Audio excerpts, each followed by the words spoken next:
Begitu kata-kata Xiaoyan terucap, kerumunan di sekitarnya yang datang untuk menonton langsung berbisik-bisik.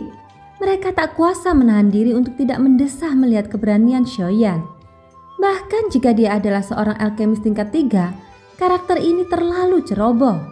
Tanpa bantuan kekuatan jiwa spiritual dan doki, dia benar-benar ingin bertarung langsung dengan seorang pria kuat yang fisiknya jauh melebihi dirinya. Ini tidak ada bedanya dengan mengirim dirinya sendiri ke kematiannya. Dibandingkan dengan desahan penyesalan di wajah semua orang, Fang Qian dan Murong Qianqian tampak jauh lebih tenang saat ini. Tidak perlu mengatakan apa-apa lagi tentang Murong Qianqian. Dengan pemahamannya tentang Xiaoyan, Xiaoyan jelas bukan orang yang bertindak berdasarkan dorongan hati. Selama dia bergerak, dia pasti akan merasa percaya diri. Karena Xiaoyan berani menghadapi pria besar ini sendirian saat ini, mungkin dia memiliki kemampuan itu. Adapun Fang Qian, meskipun dia juga merasakan beberapa kekhawatiran dalam hatinya, dia juga percaya bahwa sebagai seorang alkemis tingkat 3, Xiaoyan tidak akan melakukan tindakan seperti itu tanpa alasan. Ketika pria besar itu melihat Xiaoyan membuat gerakan yang begitu provokatif, ekspresi di sepasang matanya yang galak langsung berubah menjadi kejam. Gelombang kemarahan juga tanpa sadar muncul dari lubuk hatinya. Pria besar itu mendengus dingin. Alisnya lurus saat matanya yang merah menatap Xiaoyan. Sepasang tangan besar perlahan mengepal. Kekuatan yang menakutkan menyebabkan ruang kosong di sekitarnya mengeluarkan gelombang suara. "Bocah, kamu sungguh berani. Biarkan aku menghabisimu dengan pukulan. Aku akan memberitahumu mana yang lebih penting antara bakat dan kekuatan." Saat suaranya jatuh, tinju pria besar itu saling bertabrakan dengan keras di depan dadanya. Bunyi dentuman yang teredam menyebabkan ruang di sekitarnya bergetar hebat. Melihat ini, mata Xiaoyan menyipit. Dia perlahan meletakkan tangan kirinya di belakang punggungnya dan mengangkat tangan kanannya. Dengan memutar pergelangan tangannya, telapak tangannya menghadap pria besar itu dan berkata, "Ayo." Saat kata "ayo" terdengar, ekspresi ganas langsung muncul di wajah pria besar itu. Penghinaan Xiaoyan yang berulang kali benar-benar membuatnya merasa sangat marah di dalam hatinya. Seketika kakinya tiba-tiba menginjak lantai di bawahnya. Sebuah kekuatan besar yang menakutkan meletus dari kakinya dan langsung menghancurkan tanah menjadi tumpukan bubuk. Pada saat yang sama, kekuatan itu juga meninggalkan jejak kaki sedalam beberapa inci di tempat kaki pria besar itu mendarat. Tubuh pria besar itu seperti bola meriam yang baru saja ditembakkan dari laras senapan. Dengan kecepatan kilat, ia tiba di depan Xiaoyan dalam sekejap mata. Tubuhnya condong ke depan dan sebuah tinju langsung dilontarkan ke wajah Xiaoyan. "Bocah, ingat ini akibat kecerobohanmu." Suara berat itu seperti raungan binatang buas. Pada saat yang sama, Fang Qian yang berada di belakang Xiaoyan tidak dapat menahan diri untuk mengendalikan doki di tubuhnya. Dengan status Xiaoyan sebagai alkemis tingkat 3, perlakuan yang diterimanya saat memasuki rumah lelang itu setara dengan VIP. Bahkan elit Dodi pun tidak dapat menandinginya.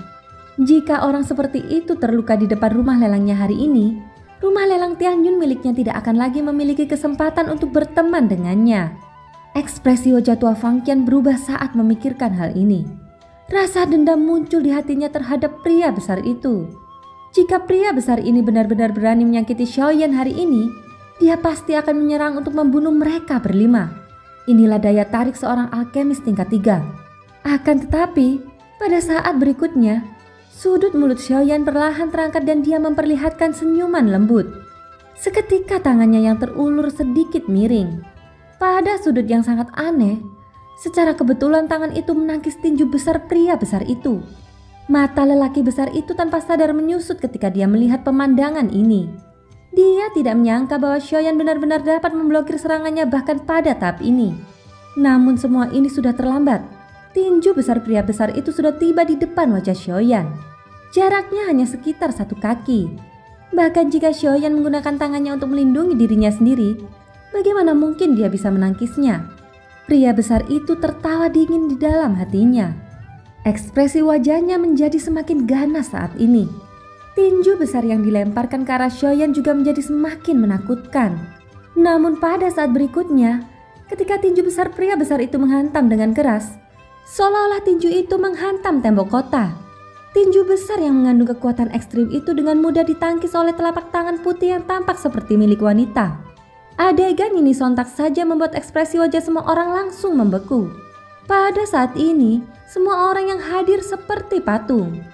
Tubuh mereka membeku di tempat dan wajah mereka dipenuhi dengan ketidakpercayaan dan keterkejutan. Pemandangan di depan mata mereka benar-benar tak terbayangkan oleh mereka. Pukulan pria besar yang mengandung kekuatan seperti itu ternyata dapat dengan mudah ditangkis oleh Xiaoyan.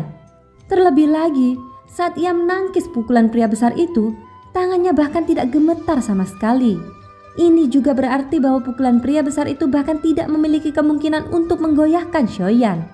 Bagaimana ini mungkin? Pria besar itu menatap tinjunya yang telah ditangkis oleh Xiaoyan. Hatinya dipenuhi dengan keterkejutan dan ketakutan. Dia benar-benar tidak dapat membayangkan bagaimana pemuda berjubah hitam di depannya ini yang jelas-jelas memiliki tubuh yang setipis jerami dapat memiliki kekuatan fisik yang begitu menakutkan. Dia yakin bahwa Xiaoyan tidak menggunakan sedikit pun doki dalam tabrakan tadi. Dia hanya mengandalkan kekuatan fisiknya sendiri. "Kamu sudah kalah," ucap Xiaoyan. Senyum hangat terpancar di wajah tampan Xiaoyan. Seketika kekuatan menakutkan yang membuat orang terkejut meletus dari telapak tangan Xiaoyan.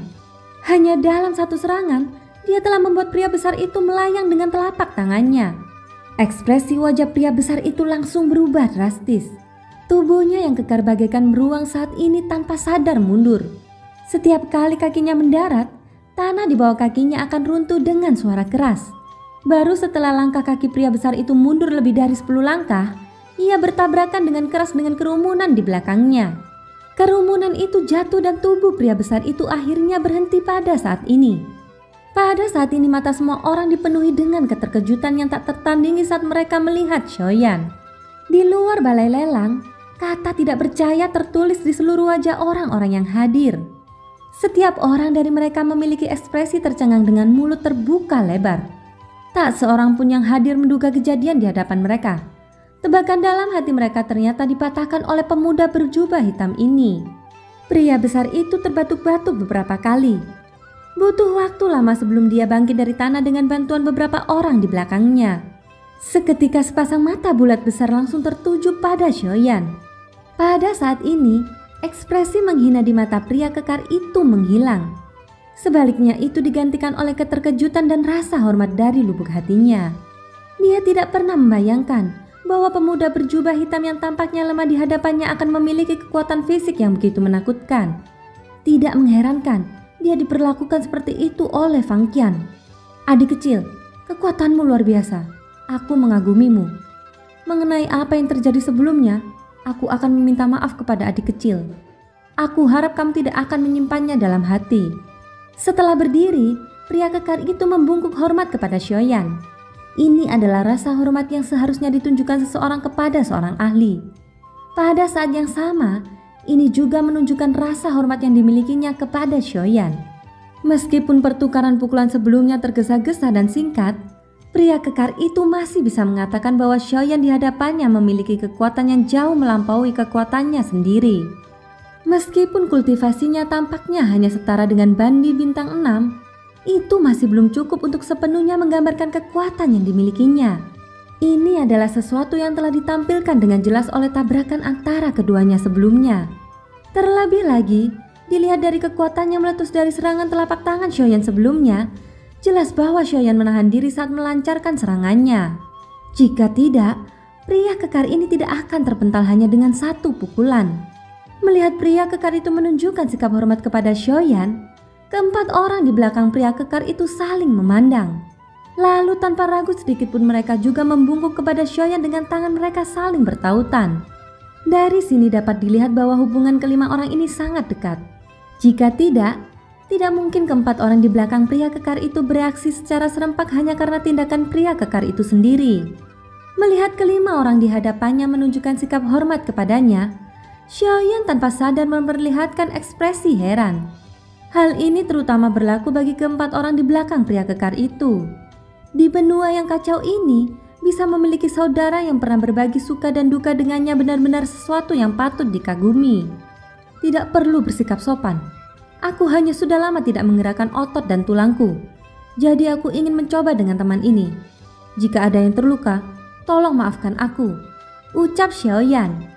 Sikap mereka berlima ini juga membuat Xiaoyan memiliki kesan yang baik terhadap mereka di dalam hatinya. Dia melambaikan lengan bajunya sambil berbicara dan kekuatan spiritual yang agung dengan cepat menyapu keluar.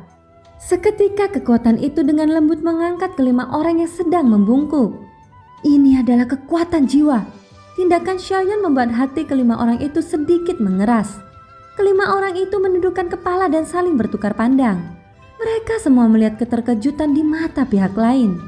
Hal yang membuat mereka terkejut bukanlah karena Xiaoyan telah menggunakan kekuatan spiritual. Sebaliknya kekuatan spiritual ini begitu kuat, sehingga bahkan mereka dapat merasakan tekanan yang tak terlihat darinya. Jangan bilang kalau kau adalah ahli formasi atau ahli alkemis. Kelima orang itu menegakkan tubuh mereka. Pria kekar yang merupakan pemimpin menatap Xiaoyan dengan mata yang penuh keheranan. Nada bicaranya serius saat bertanya. Kekuatan fisik Xiaoyan sudah cukup untuk membuat mereka memiliki kesan yang baik tentangnya. Namun, jika dia juga seorang alkemis yang kuat atau ahli formasi, dia benar-benar harus digambarkan sebagai menentang surga. Hahaha, Tuan ini adalah seorang alkemis.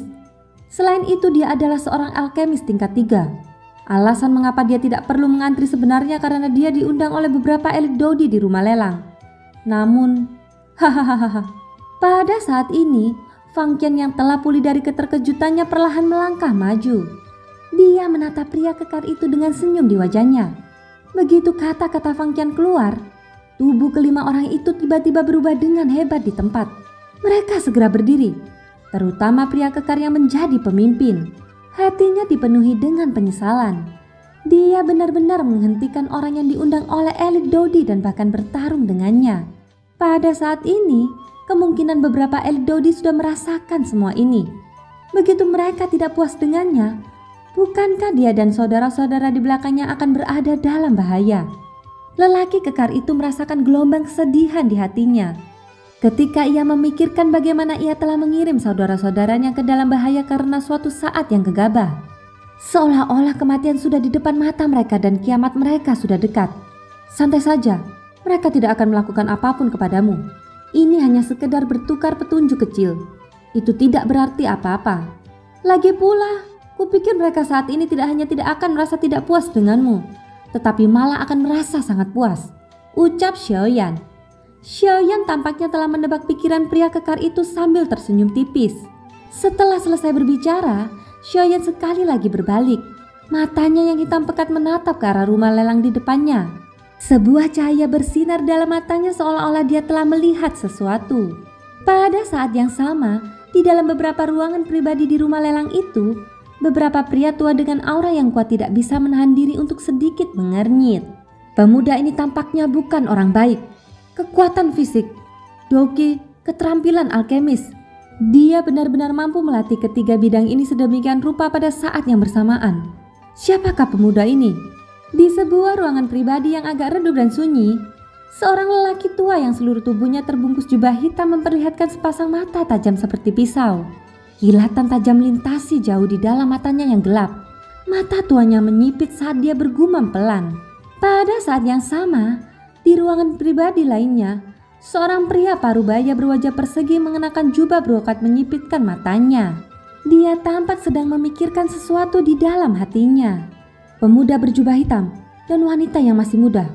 Sepertinya orang yang melukai putraku adalah mereka berdua. Pria itu adalah Xiaoyan, sedangkan wanita itu tidak penting. Pria parubaya itu bergumam pelan di mulutnya. Segera dia mengangkat tangannya dengan lembut dan menggerakkan jarinya secara acak. Saat berikutnya, ruang kosong di samping pria parubaya itu langsung berubah.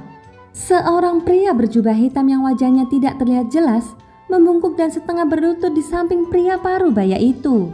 "Pemimpin klan," ucap pria berjubah hitam itu. "Pergilah dan selidiki kapan kedua orang ini tiba di kota Yan dan dari arah mana mereka masuk. Selidiki dengan saksama. Jika itu benar mereka." Di akhir kata-katanya, niat membunuh yang tak terkendali tiba-tiba melonjak ke mata perak pria parubaya itu. Segera setelah itu orang berjubah hitam di samping pria parubaya itu juga dengan hormat menjawab sebelum menghilang dari ruang pribadi. Di dunia luar, Xiaoyan perlahan menarik pandangannya dan secara acak menyapukannya ke arah Murong Qianqian yang kini masih linglung. Dia melengkungkan bibirnya dan berkata, "Ada apa denganmu? Apa kamu tidak terburu-buru untuk masuk? Ayo pergi." Setelah mengucapkan kata-kata ini, wanita muda itu tersadar kembali. Tatapan Xiaoyan sekali lagi beralih ke Fang Qian. Dia tersenyum dan berkata, "Manajer Fang, silakan pimpin jalannya," ucap Xiaoyan. Fang Qian memberi isyarat masuk kepada Xiaoyan. Xiaoyan mengangguk dan tersenyum.